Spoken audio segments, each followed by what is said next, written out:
Einmal unter der Oberfläche des Roten Meeres existiert etwas, das eigentlich unglaubliches sein dürfte.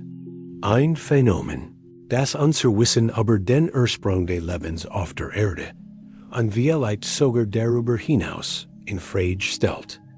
Im Jahr 2020 schickt das Forschungsschiff Ocean-Xplorer ein Tauchboot in die Tiefen des Roten Meeres. Nach 8 Stunden Suche in der Tiefsee hatten sie nichts gefunden. Nur ein leblos Wust in ewiger Dunkelheit. Da Kurs bever sie aufgeben, unser Oberfläche zurückkehren wollten, erfassen die Scheinwerfer des Tauchboots etwas in der Ferne. Ein Trug, etwa 20 Meter breit Form, die wie ein Flash auf dem Meeresgrund liegender, dunkler Spiegel aussah. Sie kniffen die Augen zusammen und erkannten, was wie dichter Nebel darüber aussah. Und als sie kommen, wurde ihnen klar, dass das, was sie sahen, unglaubliches sein sollte. Die Oberfläche dieses riesigen Spiegels war weder Glas, noch Chesting, noch Sand. Es war Wasser. Wie konnte das sein? Sie waren da bereits unter Wasser. Da lag direkt vor ihren Augen. Ein scheinbarer Unterwasser-See am Meeresgrund, umgeben von einem Strand, und dessen Ufer sanfte Wellen in Zeitlupe plätscherten. Nur wenig Menschen haben dieses Schauspiel mit eigenen Augen gesehen. Und wir wissen nun etwas, das es noch unheimlicher macht. Jedes Lebewesen, das es wagt, unter die Oberfläche dieses seltsamen Wassers zu tauchen, kehrt nie zurück. Und da existiert hier unten in der tatsächlichen Dunkelheit etwas Unvorstellbares. Ein seltsam primitive Lebensform, die auf ein Weise existiert, die wir auf der Erde nie für möglich gelten halten. Doch nun, im Jahr 2025, tritt die surreal Unterwasserwelt dank einer bemerkenswerter Entdeckungen dazu bei. Unser Verständnis davon, wie Leben auf der Erde und vielleicht auch darüber hinaus existieren kann, grundlegend zu verändern. Woher kommt dieser geheimnisvolle Unterwassersee? Was kennt hier Leben? Und was auch immer es ist, kennt es der Schlüssel zum Verständnis des Ursprungs des Lebens sein? Ich bin James Stewart, und Sie sehen Astrum Earth. Begleiten Sie mich in diesem Video auf unserer Reise unter die Wasseroberfläche und lassen Sie uns dem begegnen, was sich dort unten verbirgt. Vorab sei gesagt, obwohl Ocean-Xplorer in den letzten Jahren enorme Fortschritt in unserem Verständnis von Unterwasserseen gemacht hat, war nicht der erste, der einen solchen See entdeckt. Die früheste Ernennung eines Unterwassersees stammt vom 1. März 1964. Es ist ein winziger Artikel, kaum ein Viertel Zeit lang, tief in einer wissenschaftlichen Zeitschrift versteckt. Der Autor, ein bescheidener englischer Ozeanograph namens Henry Charnock, hat 2 Kilometer unter dem Roten Meer etwas gefunden, das anomales Bodenwasser nennt. Ich stell mir gern die Verwunderung und vielleicht sogar den Schrecken den Henry empfand, als die Forschung darauf hindeutet, dass ein See am Meeresgrund existieren kennt. Was es war oder warum es existiert, hat keine Ahnung. Wusste nur, dass es da war und dass es eigentlich unglaubliches sein sollte. Ohne es zu ahnen, war Henry auf etwas gestiegen, das unser Verständnis vom Leben auf unserem Planeten für immer prägen sollte. Henry konnte zwar nur über den Ursprung des Wassers mitmachen, entdeckt aber ein faszinierendes Detail. Es war unglaublich salzig, viel salziger als das Wasser darüber. Dies scheinbar unbedeutende Beobachtung liefert uns den ersten Hinweis darauf, was diese bizarren Formationen tatsächlich sind. Es scheint unglaublich. Wie kann ein See mitten im Ozean existieren? Je mehr Salz sich in einem bestimmten Wasservolumen algist, desto dichter wird es. Deshalb kann man im Meer auf dem Rücken treiben, aber nicht in einem Schwimmbecken. Der hohe Salzgehalt im Meerwasser macht es dichter, So das ist man relativ gesehen weniger dicht word an den die Oberfläche steht. Genauso verhält is sich mit einem Unterwasser-See. Dieses extrem salzige Wasser ist dichter als das umgebende Meerwasser und sammelt sich daher im Meeresgrund in den natürlichen Verschwüngen. Tatsächlich ist das Wasser hier so salzig und so dicht, dass ein Tauchboot buchstäblich wie ein Travelin von der Oberfläche braucht. Theoretisch wird sich die Oberfläche des Sees wie ein riesiges Wasserbett anfühlen, wenn man dort unten atmen und den Druck überleben kann. Wissenschaftler nennen dies Unterwasser-Seen Sollbecken, und sie können sich bis zu 20 Kilometer lang erstrecken. Sie bilden majestätische Seen, Fluss und sogar Unterwasserwasserfall. Nordöstlicher ist Tschechik, dass sie 100 von Metern tief reichen können. Man fragt sich also vielleicht, was verhindert, dass sich die Sol einfach ausbreitet und sich mit dem umgebenden Meerwasser vermischt? Wie kommt die zu einer so klaren Oberfläche? Schließlich wird ein Spritzer Sol in ein Glas zu Wasser ja nicht absinken und sich am Boden sammeln, oder? Sie wird sich einfach mit dem Wasser vermischen. Warum also geschieht dies nicht am Meeresgrund? Die Antwort liegt in zwei unterschiedlichen natürlichen Prozessen, die auf einzigartige Weise zusammenwirken. Der erste trägt den komplexen Namen doppelt diffusive Convection. Kann wieder einmal lieferten uns Henrys Beobachtungen den ersten Hinweis darauf, was hier wie es sich geht. Aber bemerkt, dass dieses undurchdringliche Wasser nicht nur ungemlich salzig, sondern auch ungemlich warm war. Stellen Sie sich vor, ganz unten im Meer befindet sich dieses ungemlich warm und salzig Wasser. Direkt darüber ist das Wasser kühler und weniger salzig. Das bedeutet, dass sowohl Salz als auch Wärme im tiefen Wasser nach oben strömen wollen. Theoretisch sollte sich das überschüssige Salzwasser dadurch einfach auflösen und im restlichen Ozean versickern. Daher liegt der entscheidende Punkt. Wärme breitet sich 100 Mal schneller aus als Salz und erreicht die Oberfläche der natürlich zuerst. Das bedeutet, dass das Wasser direkt über der Seeoberfläche wärmer als üblich ist und nach oben steht. Gleichzeitig kühlt sich das Wasser direkt unter der Seeoberfläche ab und sinkt in den See. Dadurch sinkt die oberste Wasserschicht weiter in den See hinein, anstatt nach oben zu stiegen. Das Meerwasser direkt darüber strömt nach oben und vom See weg, anstatt in den Hainen zu fliehen. Dies doppelt diffusive Convection ersucht die Scarfgrenze zwischen Salzlösung und Meerwasser und damit ein klar gezeitenlich, die den surrealen Eindruck eines Unterwassersees erweckt.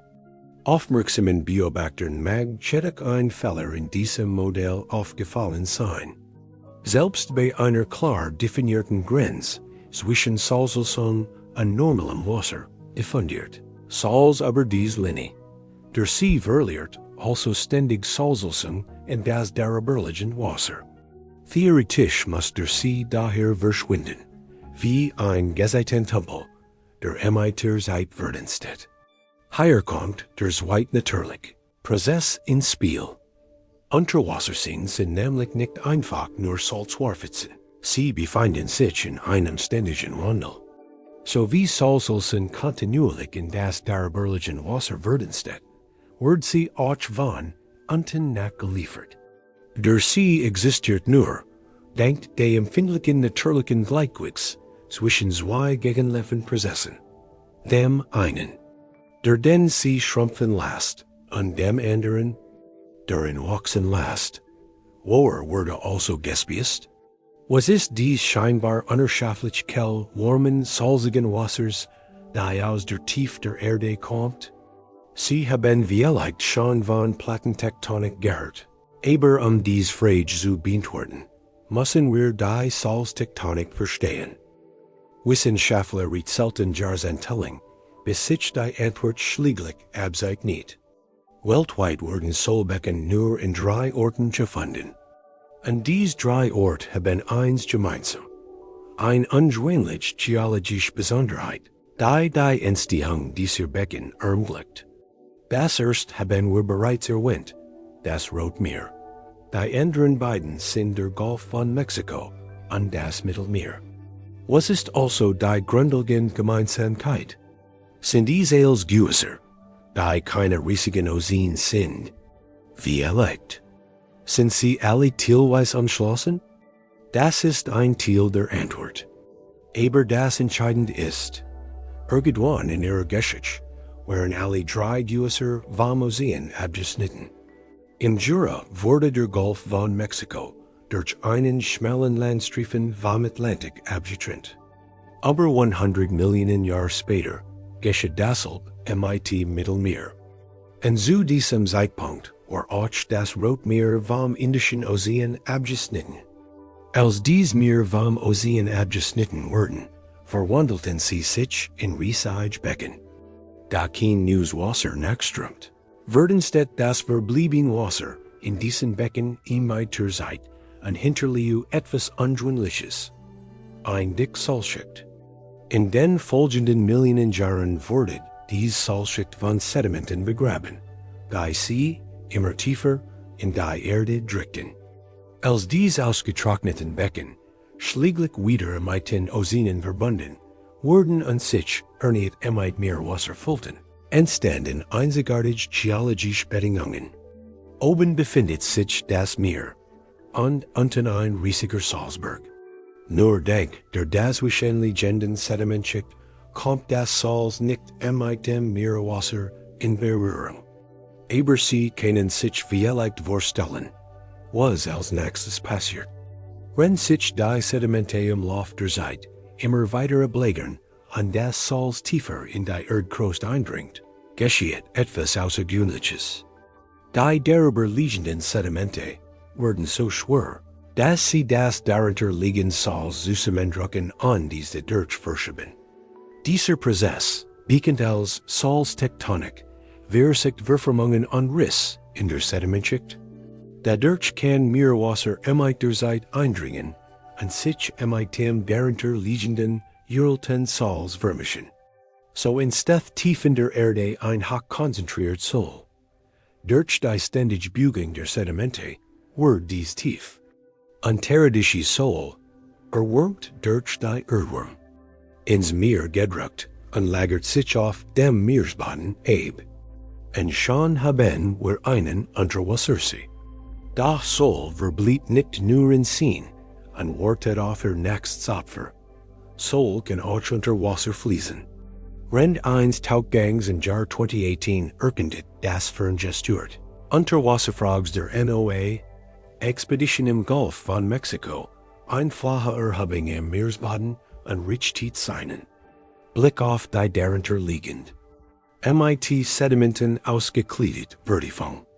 Entdeckt ein kleines Becken, gefüllt mit dem für Sollbecken typischen dunkelblauen Wasser, umgeben von einem Friedhof toter Muscheln und leuchtend weichen Schalen. Da als die Kamera vom Becken weg nach oben schwenkt, erfasst sie etwas noch dramatisches als das Sollbecken selbst. Die NOAA beschrieb es als lange, blau-grau-schwarze Streifen aus gefärbtem Sediment, die sich vom hellbraunen Hang oberhalb des Sollbeckens abhaben. Verfolgt man den Sedimentweg nach oben, schien Soll von oben den Hang hinab in das Becken zu fließen. Was die Forscher entdeckten, war ein Unterwasser-Soll-Wasserfall. Möglicherweise begann sich dieser Wasserfall vor über 180 Millionen Jahren im Jura zu bilden. Das damals abgelegerte Salz wurde durch den Druck der darüberliegenden Gesteins plastisch verformt und hält in seiner Konsistenz Netmaß. Anschließend schnitt es sich in Skullen und Wolsten, sogenannten Diapiren, nach oben zum Meeresboden. Die konzentriert Salzlösung die, wie bereits erwähnt, viel dichter als Salzwasser ist, kann auf den Meeresboden fließen. Die Diapirer wirken wie Kegel, die Salzlösung in die tiefer liegenden Bereich liegen und so den Wasserfall bilden. Da welche Lebewesen könnten dort und den Oberleben, ja, kann überhaupt etwas dort leben? Gott, jetzt wissen wir, was dies Unterwasser-Seen sind und woher sie kommen. Kommen wir nun zur eigentlichen Frage. Was verbirgt sich dort unten? Und was bedeutet das für uns? Auf den ersten Blick scheinen die Bedingungen nicht gerade lebensfreundlich. Beunruhigenderweise fanden Wissenschaftler in den Ufern Totfisch, Krebs, Hummer und alle, was sie nicht wussten. Einige dieser Kadaver lagen dort, schon seit Jahrzehnten, konserviert im extrem salzigen Wasser, wie ein Unterwassermassengrab mumifizierter Meerestiere. Da bald erkannten sie, was wir sich ging. Wann immer ein Fischodor all vorbeischwamm, so gegeben. Ein seltener Anblick in der tiefen Unterwasserwelt. Beobachten die Wissenschaftler, dass dies das salzige Wasser meist mieden. Und wenn sie da einmal unter die Oberfläche tauchten, kamen sie nur selten zurück.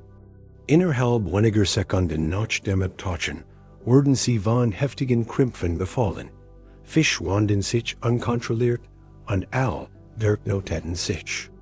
Dieser toxische Schock war durch den extrem hohen Salzgehalt verursacht und ist das Schicksal jedes unglücklichen Lebewesens, das sich so tief in den See wagt.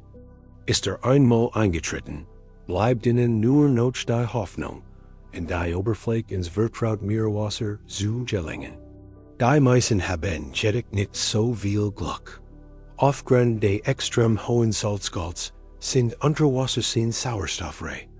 Das heißt, es gibt keinen Sauerstoff. Wir leben, zumindest nicht in unserer Form, örtlichen Word. Und als wir das nicht schon lebensfeindlich genug, ist das salzig, sauerstoffarm Wasser auch noch mit giftigem Methan angereichert, das eigentlich jede Wirbelband Lebensmöglichkeit auslöschen muss. Man sollte meinen, die sei der schlimmste Ort der Welt zum Leben. Ein toxischer Whirlpool des Todes, kilometerweit unter der Meeresoberfläche. Kein Sauerstoff, kein Licht, allein in der ewigen Dunkelheit der Tiefsee. Und da gibt es Leben. Ein Vielzahl fantastischer Kreaturen, die in einer der extremsten bewohnbaren Umgebungen der Erde leben. Riesige Kolonien leuchten grüner Rennwürmer erstrecken sich hundert von Metern in alle Richtungen. Gigantisch, hundertreich Muscheln drängen sich dicht in den Ufern des Sees. Dieser Muschelstrand ist die Heimat einer Vielzahl von Garnelen, Schnecken, seltsamen Hummern und gallertartigen Krebsen. Sogar Gurgier Raubtiere wie Fisch, Kraken und alle kommen auf der Suche nach Nahrung in den See, lich wie in ein Wasserstell in der afrikanischen Savanne. Daher erfolgreichsten sind Schleimel. Dies schleimigen, aulförmigen Fisch lauern im Ufer und warten darauf, dass ahnungslos Blut in Salzwasser gehört. Sobald der Giftschock einsetzt, schnappt sich der Schleimel sein Opfer und verspießt dies. Die Schleimel sind uralte Geschöpfe, sogar als Dinosaurier.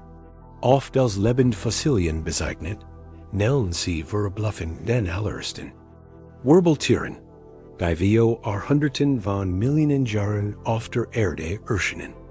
Da wir Kursum entdeckten Wissenschaftler etwas noch Merkwürdigeres an ihnen. Sie scheinen die einzigen Tiere zu sein, die gegen die giftig Wirken des Sees immun sind. Während alle anderen innerhalb von Sekunden sterben, kommen und gehen. Schleimel noch belieben und tauchen in den See, um ihr Blut zu fangen. Dies ist, neben anderen Dingen, ein noch ungelöstes Rätsel. Noch erstaunlicher als das Überleben unseres Schleimels Heiraten ist, die Funktionsweise des gesamten Ökosystems. Denn es ist von einem giftigen Gas abhängig. Wie kann dieses fremdartige Ökosystem also überleben? Es gibt nicht nur keinen Sauerstoff, extremen Salzgehalt und einen Cocktail aus giftigen Gasen, sondern auch keine Sonne. Tatsächlich ist der Scheinwerfer des Tauchboots das erst Licht. Das higher sight der Entstehung des Ozeans geschehen hat. Bever Tiefsee-Kosystem wie dies entdeckt wurden. Glotten Wissenschaftler.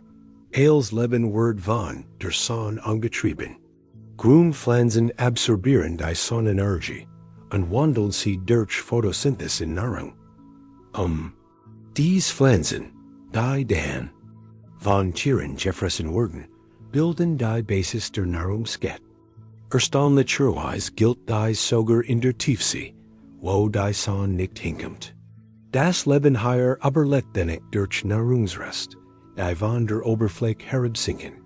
Ein Meeresnee aus totem Plankton, Meerespflanzen und anderen Nahrungsmitteln, die alle ihre Energie aus der Sonne beziehen. Als Forscher erstmals auf Solbecken stießen, war klar, dass es sich etwas Besonderes handelt. Ein Oase des Lebens, völlig unabhängig von der Sonne. Dies Lebewesen schienen ihr eigen geheimnisvoll Energical zu besitzen. Wovon leben sie also, wenn es nicht die Sonne ist? Die Antwort zu finden, müssen wir in die Muscheln hineinsehen, die sich in den Ufern des Sees drängen. Unter dem Mikroskop entdeckten Wissenschaftler, dass das Inner ihrer Schallen voller Bakterien war. Doch es handelt sich nicht gewöhnliche Bakterien, wie wir sie täglich sehen. Es waren spezialisierte Bakterien, mit einer außergewöhnlichen Fähigkeit, die den Schlüssel zum Überleben des gesamten Kosystems birgt. Sie können Chemikalien in Nahrung umwandeln. Die betreffende Chemikalie ist Methan. Und zum Glück für sie sind Solbecken reich darin. Diesen Vorgang nennt man Chemosynthese. So wie Grünpflanzen durch Photosynthese Sonnenlicht in Nahrung umwandeln, können diese Bakterien deshalb Methan tun, das aus der Tiefe der Erde austritt. So unwahrscheinlich es auch klingen mag. Die giftige Brühe, die fast jedes Tier tät, das Tier in Berührung kommt, ist genau das, was sie am Leben erhält. So wie die Photosynthese der Pflanzen die Grundlage allen Lebens in der Sonne bildet, verwandeln diese chemosynthetischen Bakterien das giftige Methan in den Tampon in die Lebensgrundlage eines ganzen Kosystems. Die Bakterien selbst leben tief in den Kiemen der Muschel. Beide sind voneinander abhängig. Im Gegensatz für die Energieversorgung schützen die Muscheln die Bakterien, vor Weidegängern und Filtrieren. Gleichzeitig bieten sie auch Garnelen, Hummern und Krebsen Schutz, die zwischen ihnen leben und sich ernähren. Dies fallen leben inmitten einer riesigen und ansonsten kargen Tiefseebienen, völlig unabhängig von der Sonnenenergie, verblüfft die Wissenschaftler, die sie als erst entdeckten. Tatsächlich schien es ihnen, als ob die seltenen Lebensformen ein Fenster in die Entstehung des Lebens fnetten. Im Jahr 2025 fragten sich Wissenschaftler zunehmend, ob vor fast 4 Milliarden Jahren das erste Leben auf der Erde in einer Umgebung wie dieser entstanden sein könnte. Zuver sah die Sache ganz anders aus. In einem handgeschriebenen Brief aus dem Jahr 1871 vermutete Charles Darwin, dass das Leben zuerst in, wie es ausdrückt, einem warmen kleinen Teig mit allerlei Ammoniak und Phosphorsalzen entstanden sei. Auch wenn es auf den ersten Blick so erscheinen mag, war Darwins kleiner Teig sicherlich kein Unterwasserteig, sondern ein flaches Gezeitenbecken mit Leewurm, Licht und Elektrizität.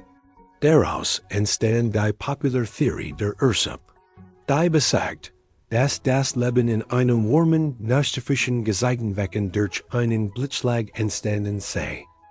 Dies Vorstellung hielt sich fast ein Jahrhundert lang.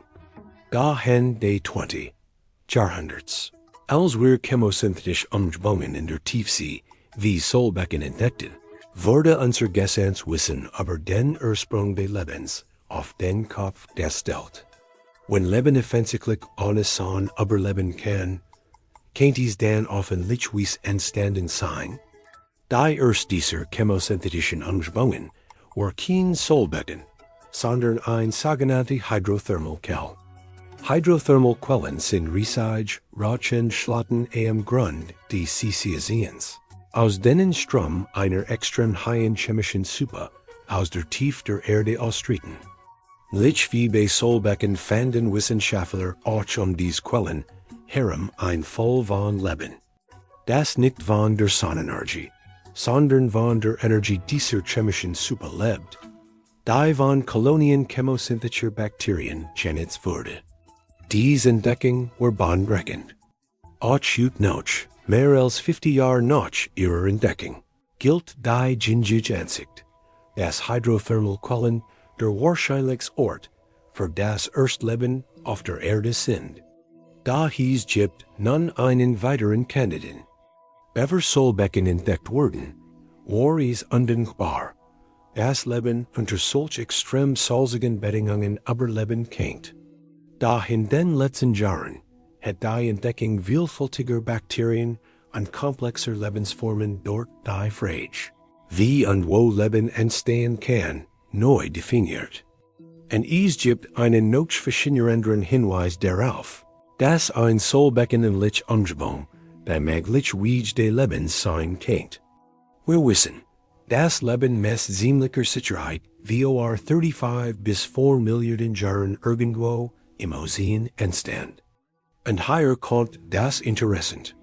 Wissenschaftler gehen davon aus,